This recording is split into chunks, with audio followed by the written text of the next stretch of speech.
All Kerala photographers association Karunagappally മേഖലയുടെ നേതൃത്വത്തിൽ ലോക ഫോട്ടോഗ്രാഫി ദിനാചരണവും സ്ഥാപക ജനറൽ സെക്രട്ടറി സാരംഗപാണി അനുസ്മരണവും നടന്നു. ഒരംഗത്തിന് 10 ലക്ഷം രൂപ മരണാനന്തര കുടുംബസഹായം നൽകുന്ന സ്വാന്തനം ഫണ്ട് വിതരണവും നടത്തി. AKPA കരുനാഗപ്പള്ളി മേഖലാ പ്രസിഡന്റ് രാജു പെരിങ്ങാലത്തിന്റെ അധ്യക്ഷതയിലാണ് പരിപാടി നടന്നത്. CR മഹേഷ് MLA ഉദ്ഘാടനം നിർവഹിച്ചു. നമ്മളെ ഓരോരുത്തരെയും പുനർചിന്തനത്തിന് വഴിവെച്ച സംഭവങ്ങളാണ്. പക്ഷേ ഇപ്പോൾ നല്ല സംഘടനാ രൂപമുണ്ട്.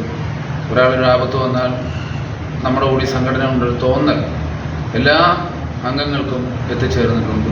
ഇവിടെ മാതൃകാപരമായ ഒരു പ്രവർത്തനം, ഒരു വലിയ സംഘടന ഒരു രാഷ്ട്രീയ പ്രസ്ഥാനത്തിന് ചെയ്യാൻ സാധിക്കാത്തതാണ്. കൂട്ടത്തിൽ ഒരാൾ അകാലത്തിൽ നമ്മെ വിട്ടുപിരിയുമ്പോൾ ആ കുടുംബത്തെ പിന്നെ നമുക്ക് ചെയ്യാൻ പറ്റുന്നത് സാമ്പത്തികമായി ആ കുടുംബത്തെ ചേർത്ത് നിർത്താൻ സഹായിക്കുക എന്നുള്ളതാണ്. ഇവിടെ ഈ ഫോട്ടോഗ്രാഫേഴ്സ് അസോസിയേഷൻ്റെ സംഘടന മികവിനെ അല്ലെങ്കിൽ ഒരു കൂടപ്പുറപ്പിനോട് ഒപ്പം അതുപോലെ കൂട്ടത്തിലൊരാളിനെ കാണാനുള്ള മനസ്സിന് 10 ലക്ഷം രൂപയിൽ പുറത്തു വരുന്ന ഒരു സാമ്പത്തിക സഹായം മരണപ്പെട്ടതിന് സമാനമല്ലെങ്കിൽ പോലും, നഷ്ടപ്പെട്ടതിന് സമാനമല്ലെങ്കിൽ പോലും നമുക്കൊക്കെ ഇനി ജീവിച്ചിരിക്കുന്ന ആളുകൾക്ക് അതൊക്കെ ചെയ്യാൻ സാധിക്കും. സെക്രട്ടറി പ്രദീപ് അപ്പാളു സ്വാഗതം പറഞ്ഞു. സംസ്ഥാന കമ്മിറ്റി അംഗം അനിരേവൻ സാരംഗപാണി അനുസ്മരണം നടത്തി. മുതിർന്ന അംഗങ്ങൾക്കുള്ള കൈനീട്ടം പദ്ധതി സാന്ത്വനം കോർഡിനേറ്റർ ജോയ് ഉമ്മന്നൂർ നിർവഹിച്ചു. ജില്ലാ വെൽഫെയർ ഫണ്ട് വിതരണം welfare trust chairman Rajasekharan Nair നിർവഹിച്ചു. മേഖലാ vice president Gopu Neendakara, treasurer Manushankar,